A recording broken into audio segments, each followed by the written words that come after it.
Hello दोस्तों, आज की हमारी कहानी एक पत्नी का अपने पति के नाम आखिरी पत्र है। कहानी के बारे में अपनी राय कमेंट बॉक्स में दें। अगर कहानी अच्छी लगी हो तो वीडियो को लाइक करें और ऐसी ही नई नई कहानियाँ सुनने के लिए हमारे चैनल को सब्सक्राइब करें। तो चलिए कहानी शुरू करते हैं।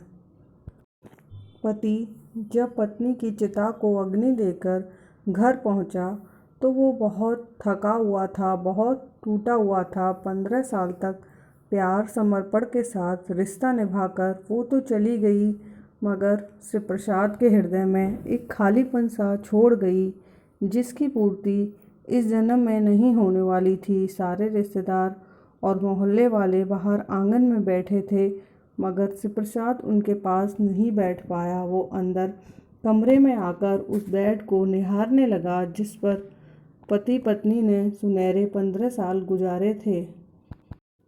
अचानक उसकी नज़र तकिए के नीचे झांकते कागज पर पड़ी। उसने जिज्ञासावश खोला तो देखा वो उसकी पत्नी का उसके नाम लिखा अंतिम पत्र था। सुनो जी, मैं जानती हूँ मुझे कैंसर है और वो भी अंतिम स्टेज पे पहुँच चुका है। मैं ये भी जानती हूँ कि अब मैं कुछ ही दिनों की मेहमान हूँ। ये भी जानती हूँ कि आपने मेरे इलाज के लिए दोनों प्लॉट और गहने बेच दिए हैं। मुझे नहीं बताओगे तो क्या मुझे पता नहीं चलेगा? अर्धांगिनी हूँ आपकी। आपके चेहरे की रंगत पढ़कर जान लेती हूँ कि आपको क्या परेशानी है। पिछले 3-4 महीने से आपको देख रही हूँ। आपको इस तरह खोया खोया सा देखकर दिल में बहुत दर्द होता है, रोना आता है, मगर रोकर आपको कमज़ोर नहीं करना चाहती। आप चुप चुप कर रोते हो, वो भी देखती हूँ। कितनी असहाय हूँ मैं कि आपके रोते हुए चेहरे के आंसू भी नहीं पहुँच सकती। आपके टूटे हुए वजूद को संभालने के लिए कंधा भी नहीं दे सकती। कितनी निष्ठुर हो गई हूँ ना मैं।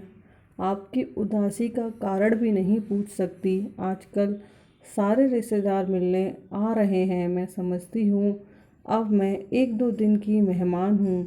ये कैसा बुलावा है जिसका पहले से मुझे पता है। अब मुझे अपनी कोई परवाह नहीं, मगर आपकी बहुत परवाह है। आपको तो मेरे साथ रहने की लत लगी हुई है। कैसे ये सह पाओगे ये गम? ऑफिस से आते ही सबसे पहले मुझे देखते हो। अगर बाजार गई तो तुरंत ही फ़ोन करते हो कि कहाँ हूँ।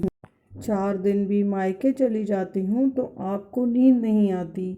जानती हूँ बहुत मुश्किल होगा आपके लिए मेरे बिना जीना, मगर यही नियति है यारा, यही भाग्य है। हिम्मत मत हारना। दोनों बच्चों की ढंग से परवरिश करना। अभी बहुत छोटे हैं। मेरे जाने के बाद बिल्कुल भी मत रोना। बच्चों के लिए खुद को मजबूत बना लेना। अच्छा किया जो बच्चों को उनकी नानी के पास छोड़ आए। उन्हें मत बताना मैं अब नहीं रही, बहुत छोटे हैं वो। उनसे कहना मम्मी बहुत जल्दी वापस आएगी। बिल्कुल भी मत रोना। आप मुझसे कहा करते थे ना कि मैं बात बात पर रो पड़ती हूँ। अब देखो आपकी धन्नी कितनी मजबूत हो गई है। सब कुछ जानते हुए भी एक बार भी नहीं रोई। इतना प्यार देने के लिए, बेइंतहा टूट कर चाहने के लिए, इस पगली पर दिल खोल कर प्यार लुटाने के लिए शुक्रिया यारा। माफ़ करना। आधे सफ़र में छोड़ कर जा रही हूँ। अपना ख्याल रखना। मैं जानती हूँ कि मेरे बिना राहें आसान नहीं होंगी।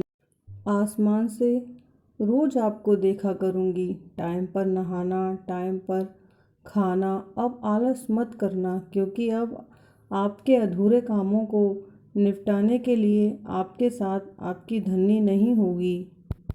अब मैं नहीं रहूँगी। अब बच्चा बनना छोड़ देना। अब तुझे मेरे बिना ही रहना है यारा। नादानियाँ पीछे छोड़ देना। जब तक मैं थी तब तू हर चिंताओं से बेफिक्र था। तेरी हर महफिल में बस मेरा ही जिक्र था। अब तक तुम बच्चों के पिता ही थे, अब उनकी माँ भी बन जाना। अब उन्हें डांटना मत, बस प्यार से गले लगाना। नहीं पता मुझको अब कहाँ ठौर होगा, कहाँ मेरा ठिकाना है अनजान से सफ़र पर। अब मुझे अकेले ही जाना है।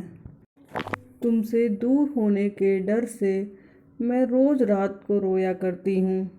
जब रोते रोते आंसू सूख जाते हैं तो फिर से तेरे हाथ का तकिया बनाकर सोया करती हूँ।